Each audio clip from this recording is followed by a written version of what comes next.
Hi po, gusto ko lang pong mag-discuss yung kung saan papunta yung butas ng ilong mo at saka saan po papunta yung butas ng bibig mo. So yung butas po ng ilong nyo kapag ka pumasok kayo dyan, dire-diretso po yan papunta dun sa tinatawag na nasopharynx, ganon. Tapos yung sa bibig nyo naman po, pag pumasok ka dyan, dire-diretso po yan dun sa oropharynx. So dun po sa dulo magmi-meet yan as one whole na pharynx.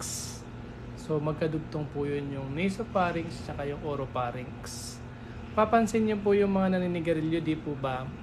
Pag naninigarilyo sila, kaya nilang palabasin yung usok sa ilong nila. Kasi nga connected po yun. No? Kaya pagka kumakain ka ng spaghetti, nasa mid ka, minsan lalabas yung spaghetti sa butas ng ilong mo. Kasi po magkadugtong yung nasopharynx at oropharynx as one pharynx. So yung pharynx po, nagdadala yun ng hangin at saka pagkain. So yung pharynx, pwedeng hangin, pwedeng pagkain po yung nandyan. Tapos bababa na siya doon sa may hypopharynx, tapos maghahati yun sa papunta sa larynx, tapos papunta naman sa esophagus. Siyempre po yung pagkain mapupunta sa esophagus, yung hangin sa larynx. Meron po yung flap dun, yung parang epiglottis, para hindi pumunta yung pagkain sa daanan ng paghinga, sa larynx, sa punta sa trachea. Magkadikit lang po yun, na tube. Ito yung papunta sa bandang likuran, yung esophagus. Dito man sa harapan, yung sa larynx. Tapos para hindi pumunta yung pagkain, na magkatabi lang kasi yun pagkain, tapos hangin. Meron doon tumatakip na ganyan para hindi mapunta yung pagkain sa larynx.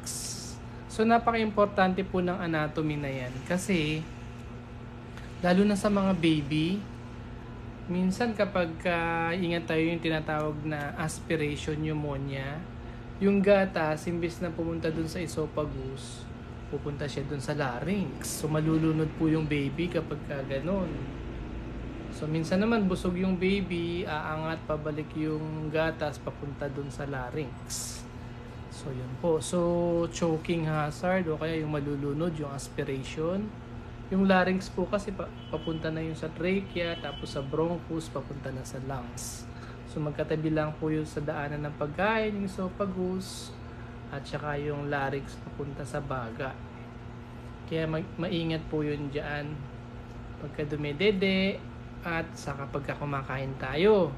Kahit na kumain lang tayo ng halimbawa peanut, imbis na mapunta yun sa esophagus, pag napunta po yun sa larynx, trachea, delikado po yun, mapupunta po kasi yun sa airway. So sana po makukuha po kayo sa vlog na ito. Thank you po.